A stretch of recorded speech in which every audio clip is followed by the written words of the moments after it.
Having the right equipment for the right job is certainly going to have you ready for catching big late-season walleyes on the Mississippi River. But how you put that gear to work is every bit as important. Oh, yeah. That is a nice one, Brett. Oh, we're getting very nice. This is why I love fishing in the fall. By the light of the silvery moon, straight overhead.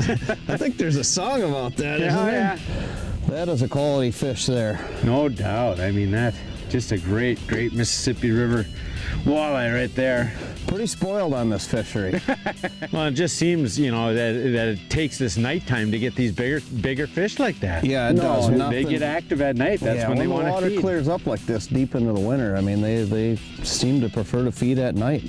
Spoiled or not, the particular cadence and retrieve that Brett King and Keith Kavajecz are using It feels pretty decent, though, Brett. Got one hooked up. I haven't seen him yet. is what is making the real difference in triggering these walleyes to bite. Just pounded it, too.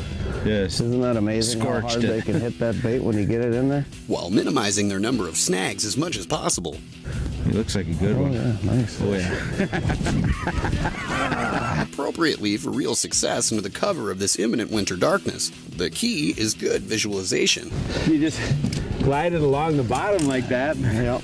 They do not want it moving too much, do they? It's really weird how they just, if you let it go to the bottom or sit on the bottom, they don't pick it up. Nope. A lot of times when you're jigging, you're feeling for that bottom bite, but man, they want it just creeping along that bottom. They like it when it's just hovering. You know, just keep it just off the bottom as best you can, and they just come up and wallop it, don't they? It's it feels like you're holding it slow. You're holding it still, but that current is just ever so slowly drifting in front of them. You don't miss the bite when you get the bite, but if you don't get the jig in the right place, you don't get the bite. Well, the jig was in the right place for this one, wasn't it? Yes, it was. When you're pitching jigs in this cold water like this, how you control and move that jig through the water it's absolutely crucial. There's a really fine line between getting snagged and getting bit, and what I'm really trying to visualize that I'm doing is I'm swimming that jig just inches off the bottom. And if it's falling and sweeping, I just let it go. It's painfully slow to do, but it's almost, if you move that jig too much, chances are you're not going to get bit. And you can really do a lot of different things in controlling this through the rod. I'm going to throw out here and show you what I'm talking about. So I'm going to throw right in tight to shore in inches of water, and I'm immediately going to take up the slack and be ready for a hit. A lot of times I'll get popped right up in inches of water, and then I'm just going to let the jig fall and sweep. Hits the bottom, I pick up the rod slowly, gently, reel up, back down, chase the line down so I'm somewhat taut. Hits the bottom, pick up lightly, spin the reel handle, and I'm just waiting and waiting and waiting, hit the bottom.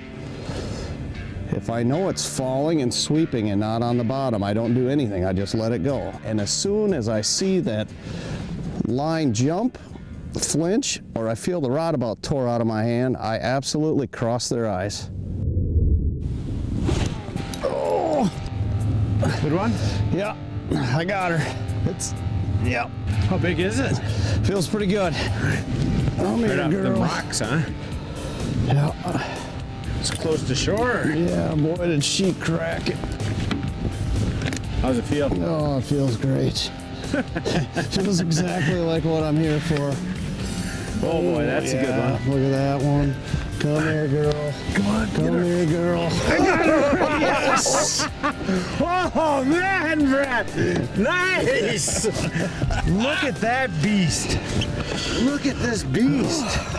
You know, my knees are shaking. Well, that's a good thing even after doing all this. As I've caught, my knees are shaking.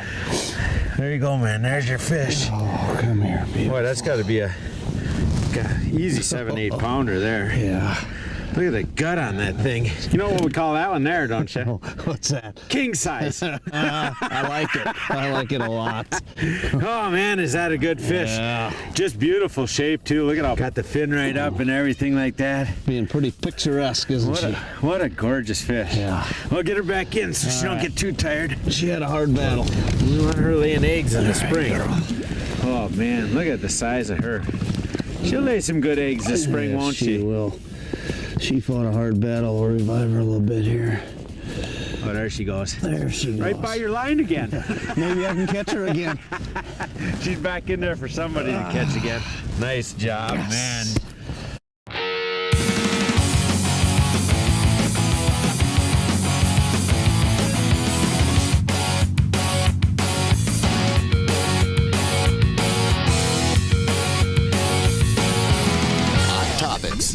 information on tackle and techniques to make you a better fisherman. Presented by Mercury. I'm here with Dirk Bjornstad, prop expert here at Mercury Marine. And Dirk, we've got an aluminum prop and a stainless steel prop here. What are the differences, advantages, disadvantages?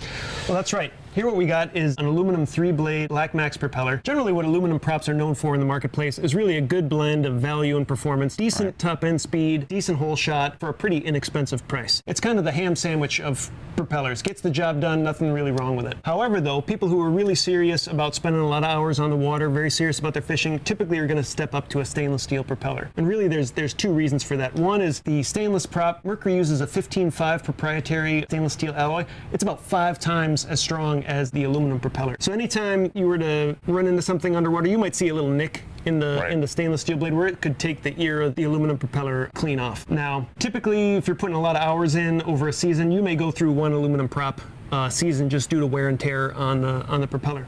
With the stainless prop, due to that extra strength, you may have that prop for the entire life of the engine. Another concern that we often hear, particularly in the Midwest or in the Southeast, where boaters are boating in a lot of shallow water areas, is I don't want to run stainless. There's a chance it's going to hurt my drive. Right. Well, with the Flow Torque 2 drive system, that drive sleeve is designed to absorb any kind of underwater impact at around 1,500 to 2,000 foot-pounds of torque, right where any potential gear damage could occur. It's going to sacrifice itself, protect your lower unit, but still give you the opportunity to get home safely. So for the casual angler, probably this one, and for those that spend a lot of time on the water, the stainless. Absolutely. And if you really care about getting the best hole shot and best top end you can possibly get, absolutely stainless is the way to go.